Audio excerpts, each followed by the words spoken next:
আসসালামু আলাইকুম ওয়ারাহমাতুল্লাহি ওয়াবারাকাতুহু। আজ আমরা আল্লাহ প্রথম নাম আল্লাহ এবং তার বিশেষ গুণাবলী নিয়ে আলোচনা করব। সাহাবী ইবনে আব্বাস রাদিয়াল্লাহু আনহু বলেছেন, নাম আল্লাহ নির্দেশ করে যে আল্লাহ একমাত্র পূজ্য। কোনো মানুষ, সৃষ্টি বা জিনিস তার সমান নয়। একত্ব বা তাওহীদ। আল্লাহ এক এবং তার কোনো অংশীদার নেই।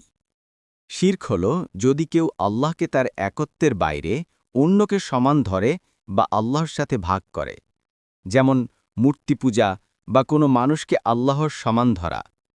সর্বশক্তিমান বা আল কুদরা, আল্লাহ যা ইচ্ছে তা ঘটাতে পারেন, তার ক্ষমতা সীমাহীন।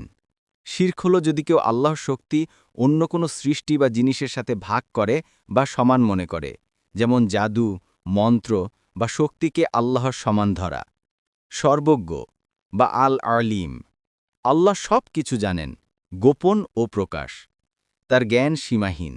শিরক হল যদি কেউ আল্লাহর জ্ঞান অন্যকে সমান মনে করে বা ভবিষ্যৎ জানার ক্ষমতা অন্যকে দেয়।